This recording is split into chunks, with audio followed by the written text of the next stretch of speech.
Welcome, everyone. So, I'm going to start with a quote. And this quote is one that has guided my life in some regards. The quote is, "To survive, we must tell stories." It is by Umberto Eco. And I'll get to why this quote is so significant to me and why stories are so essential for spiritual awakening in a moment.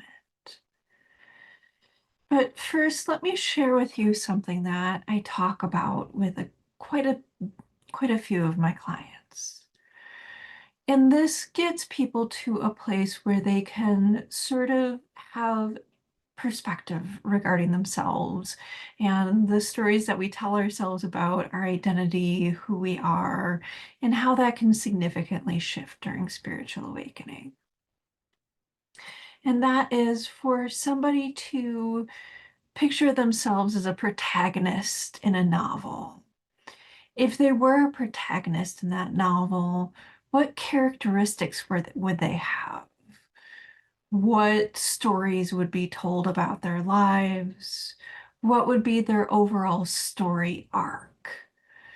So, would they be a victim in their lives coming out of impossible odds, fighting, scrappy, all of that sort of stuff? Would they be the hero of their story or maybe a hero victim? Um, would they be somebody who um, lets themselves be walked over all the time? Would they be somebody who has hatred for themselves, hatred for their body, hatred for other people? How would they describe themselves physically, emotionally, spiritually? Would they be somebody who's frequently sad or angry? What would their script entail? What conversations would repeat again and again? What circumstances of their lives would repeat again and again? What sort of people would they meet again and again? And so, for a longer sort of study regarding this, I suggest my book, Shadow Work for the Soul, because it really delves deeply into this. But just getting a taste of it here, we can understand how we can very much pigeonhole ourselves into a particular identity, a particular way of being. Would your character be considered risk averse? Would they be somebody who would be considered quite anxious, quite angry? Somebody who has great sadness, somebody who's a bully, somebody, all of these sort of characteristics. If you were writing a chapter about yourself or a book about yourself, or even a single page about yourself, what would that entail? And so, from this perspective, we're going to start because one of the things that I notice in that is very sort of modern of the now regarding spirituality is this idea that we are supposed to let go of all of our stories. And what I first talked about actually shares that because we have all of these limiting emotions, limiting belief structures, limiting identities that we do construct regarding ourselves, and for very good reason. And so I will share that my understanding of reality is that we do not construct our reality. We construct the barriers to experiencing our reality. And so for some people, this might be a very close-up cage. For some people, this might be quite open or malleable. For some people, this is quite locked in. And so I'm sharing this because during the first few phases of spiritual awakening, there is a deconstruction process that happens. And a lot of this happens as a result of examining personal beliefs and doing healing practices. So by healing our childhoods, by healing, other aspects of our being, what happens is that we can come out of these limiting beliefs, limiting understandings of self into a wider conceptualization of self. But when we talk about spiritual awakening like this, what I've noticed is this idea that we're supposed to release all of our stories, that we're supposed to let go of our ego entirely, that we're supposed to, not have any beliefs, not have any stories, that in fact, there is an overriding story of our culture right now that you are superior if you do not have any stories, which is a story in and of itself, quite ironically. But let me back up for a moment because this is confusing. We do have our personal stories, and then we have these stories or myths of our culture. And these are really important to understand and be aware of because they very much guide current present day spiritual movements, what is popular and what resonates with people. Some of us like to believe that spirituality is separate from politics, from emotions, from social structures, but it very much isn't. Um, Spiritual movements that are popular in our culture are a result of their time. So, for example, let's talk about the history of the New Age movement a bit. The New Age movement at first was really a movement that came into the West. It was created by different spiritualities coming into the West. I'm just being simple about this. I've talked about this at length before, but when it first came to the West, it was really a movement of people who were looking out for the greater good. They were individuals that particularly the 70s, going into the 80s, and even the early 90s, um, were really invested in connecting with the land, kind of the hippie peace love movement, connecting with the universe in a different way. And so one of my favorite stories regarding this and why I picked my publisher was the Finhorn Garden story, in which people went to a very rural place in Scotland and in the 60s and 70s and were able, out of this very hard terrain, with the guidance of the elements, with the guidance of the divine, to build a beautiful community as well as a beautiful garden. And this really shows kind of the sentiments of the early New Age movement of people really invested in things like sustainability, really invested in things like helping fellow man, helping the world, helping the earth, connecting to the earth, and all of those practices that go along with that.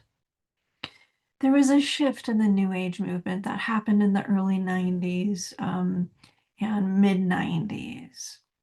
And this shift very much had to do with the culture at the time in which we were having a boom economically. And what this resulted in was a certain cast of people being able to be quite separate from daily concerns. Things like having food on the table, things like, finding housing, those basic sort of hierarchy of needs were taken care of.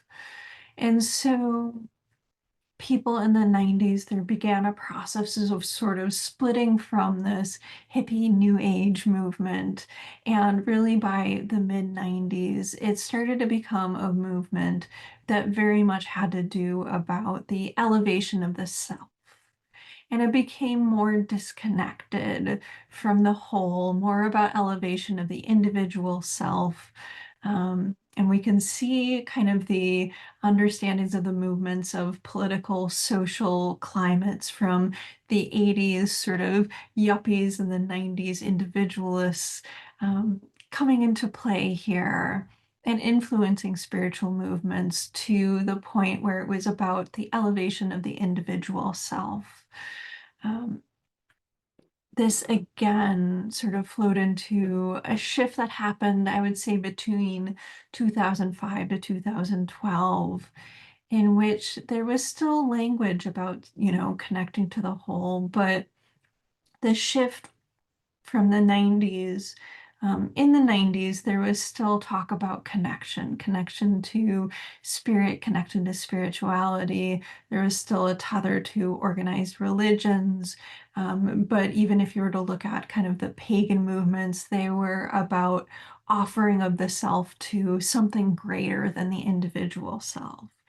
This changed in the early 2000s, going into 2012, where things became more and more separatist, and things swung from an understanding of awakening being of service or connecting to a larger aspect of self, to really a sort of individualist and atheistic notion of spirituality.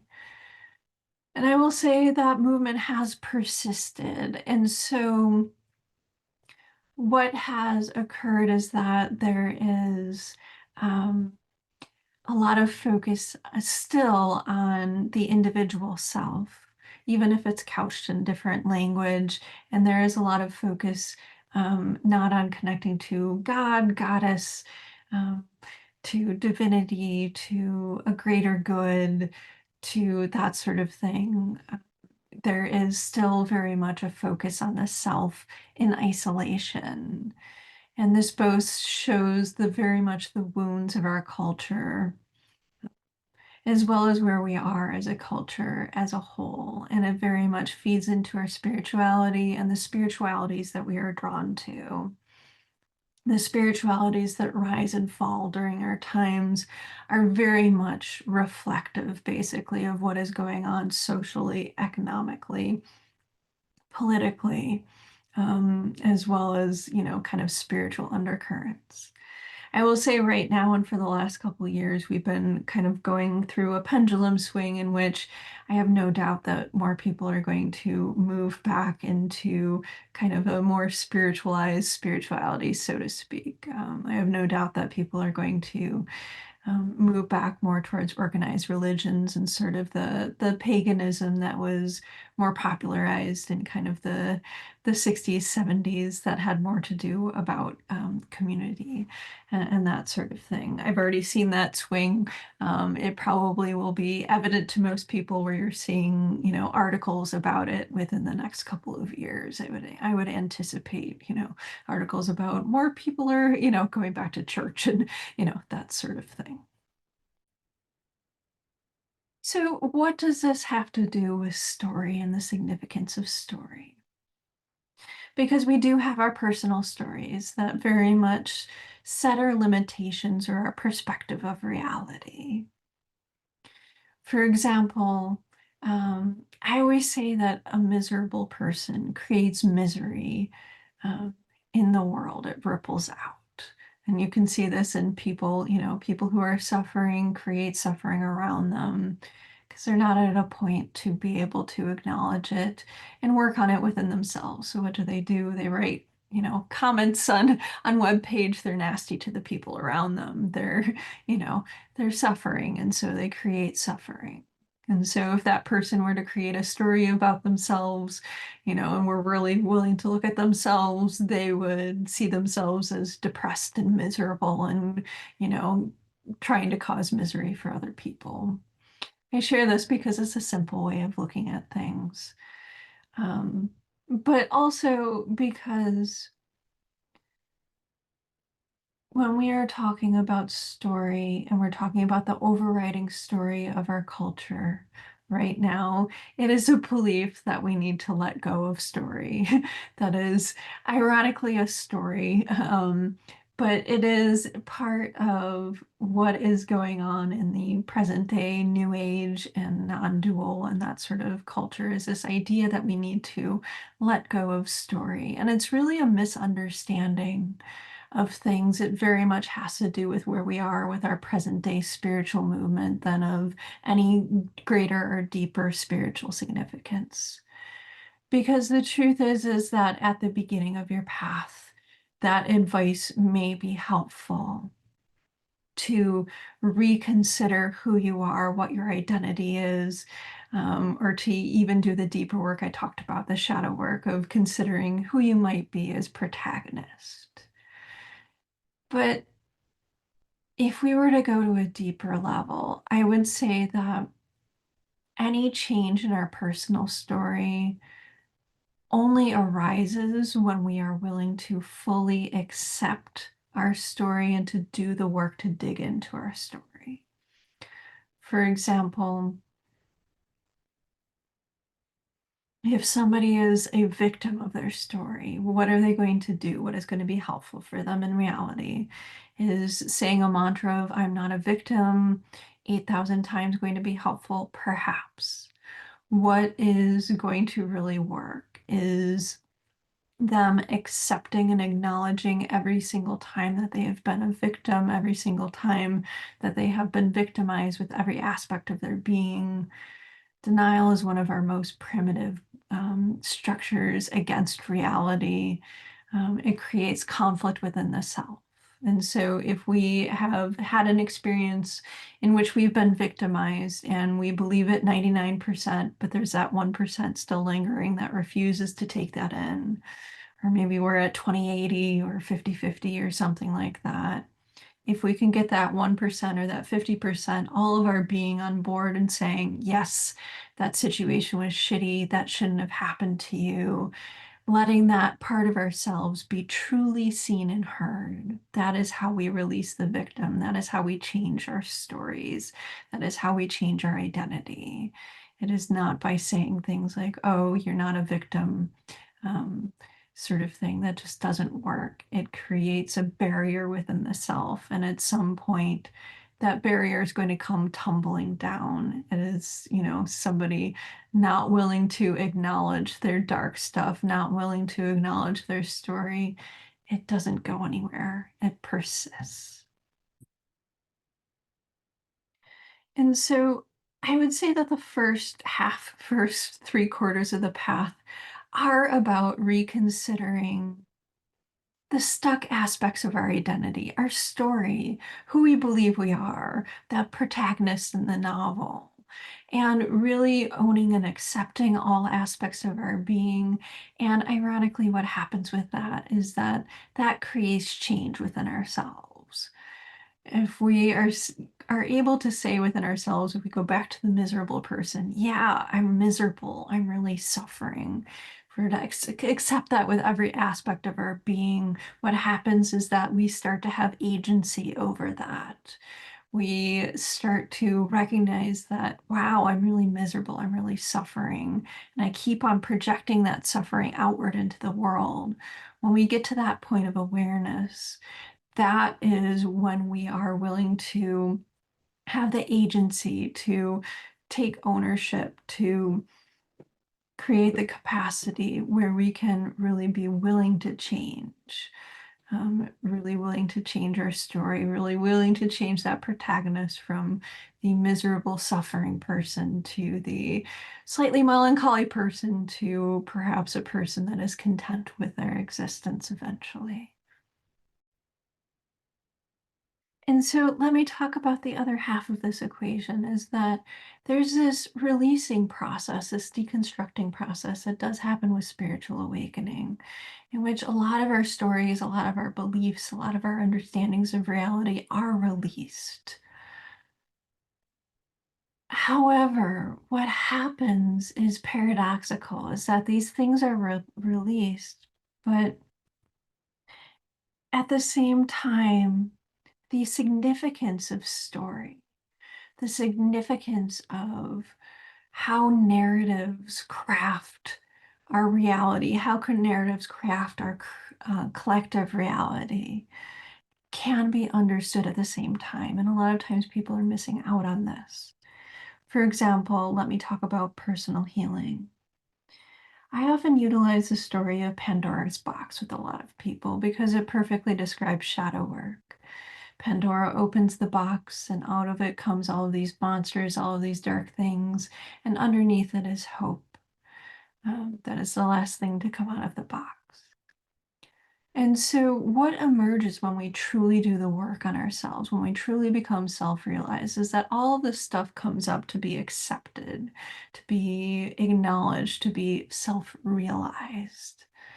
And through recognizing and taking ownership of all our monsters, all of the dark stuff, all of our emotions, through truly understanding all of these aspects of ourselves, we come into a wholeness. And so, what then emerges out of that box are things like play, light, contentment, peace, love. And so, the best way to describe it is that in our pain, within our pain, we have this kernel of light. And what happens when we experience pain, we experience suffering, is that we shut down. And what is not only shut down within ourselves is the pain, is the story of survival, is the victimhood, but also the innocence, the beauty, the hope, all of these light characteristics become sort of ensconced in that darkness as well. And so, with personal healing, and especially with ancestral healing as well, this especially happens is that what happens when we claim all of these stories of survival, we getting back to that Umberto Eco quote, we claim all of these stories of hardship, of what we have been through, is that the beauty in that can come forward. And that beauty doesn't truly come forward unless we are willing to acknowledge, accept, and understand the stories of survival, of necessity, of not only our personal selves, but also our ancestral, in some cases, past lives, but our collective as a whole as well. So, our collective history of our culture, of our nation, of our world. If we can get to a point where we can recognize the significance of story, what happens is that we can sink to a level where we have acceptance of that, of the darkness and the unfortunateness and the what has needed to be done to simply survive. And we can move into a recognition and an understanding of the beauty that is trapped beneath that. And so some people, I will say, take this too far with the understanding that, like, there is beauty in suffering, kind of the Mother Teresa sort of understanding of things. I will certainly say that suffering is soul making.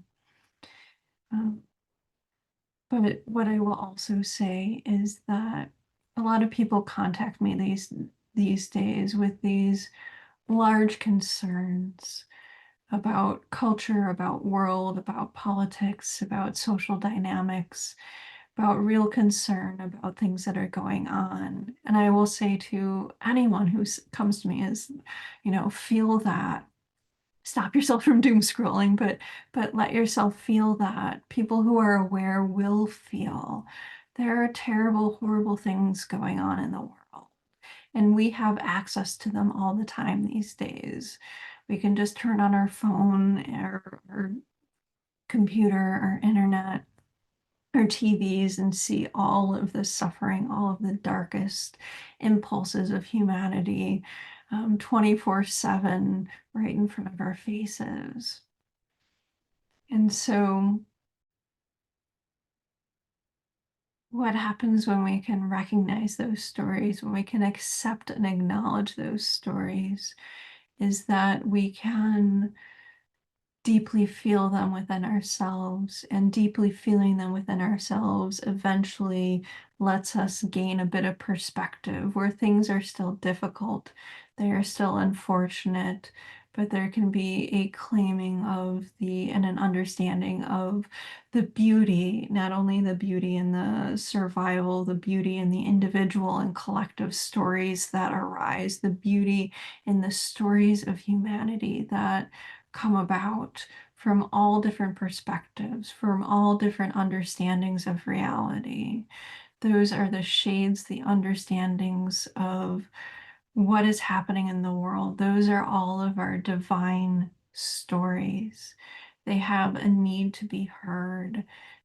All of our perspectives matter, all of our stories of survival, all of our hardships we've gone through, all of our experiences feed into the collective. And if we're able to acknowledge them, we are able to go to a place of regarding the hope and the beauty of humanity instead of hating humanity or being in denial of what humans can do to one another. And so I will again kind of go back to the present day New Age movement, and I'm very much not a throw the bathwater, you baby out with the bathwater. I forgot that phrase. Um, Anytime we create this black and white thinking where the other is evil, whether it be the New Age movement or anyone or anything else, that is a shadow, that is a conflict within the self we need to look at. It is an easy scapegoat. Um, but I will say that what is reflective of our culture right now is that people are quite separate, and people who are quite privileged in their separation, they don't need to consider the stories of others. They do not need to consider their own survival or anybody else's survival. They have separated themselves from the whole. That very much is reflective of the overarching story of our culture right now, and that will shift. New spiritualities will emerge as time goes on, as culture goes on.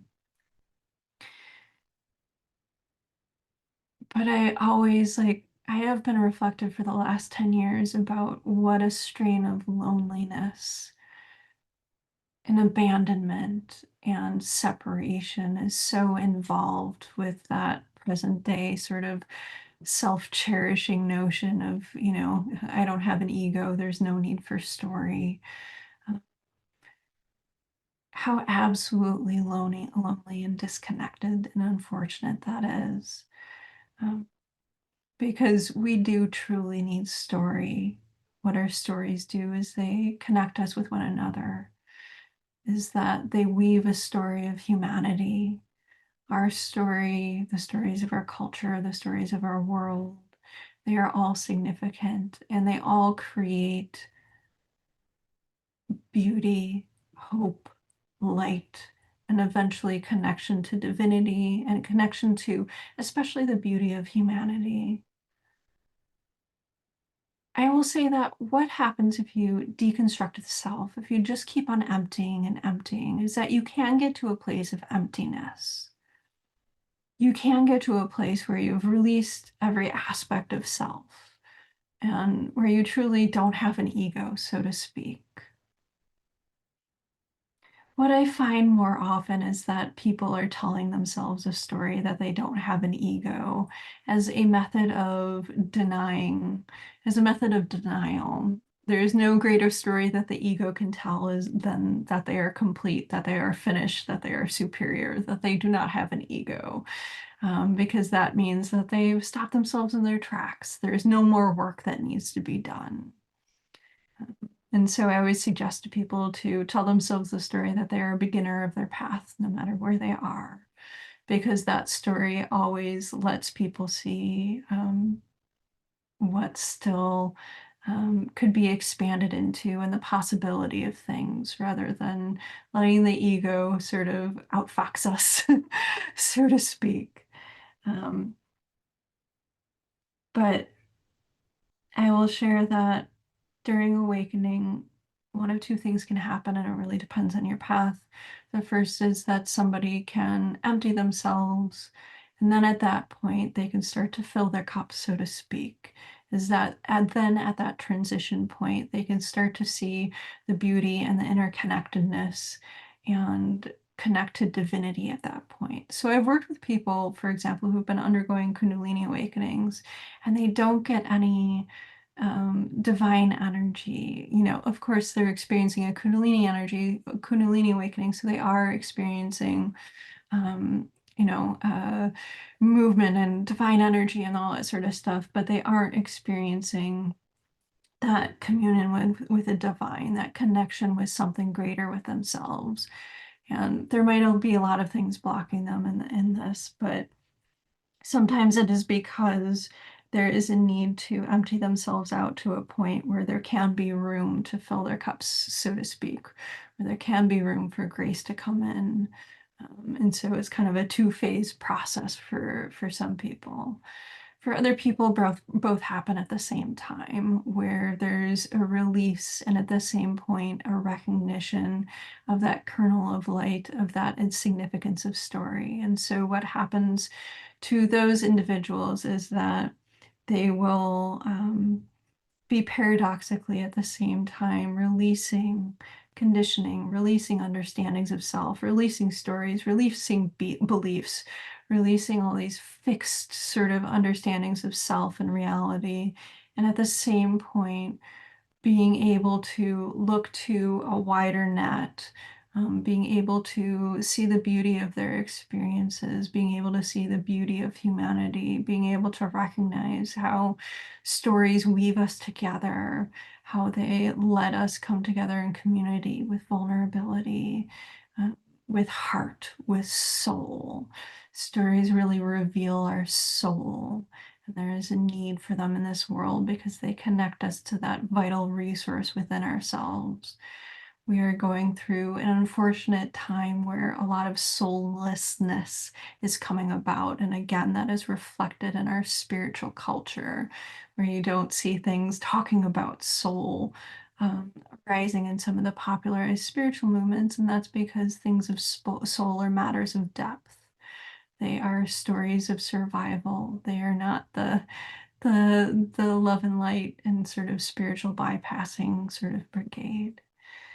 And so I very much am understanding and compassionate towards all of those stories that people tell themselves, even when I see the irony of somebody saying that telling themselves a story that they don't have any more stories or something like that. Because people are where they are, and some people at some point may laugh at themselves that at one point they told themselves that they were enlightened or they didn't have an ego or whatever their story is about no longer having stories or that stories aren't significant. But I promise you that stories are a soul level thing. They're a heart-based thing. And they let us eventually connect in a heart-based way to the grids of humanity, to the beauty of humanity, to the beauty in ourselves, in our lineage, in our world.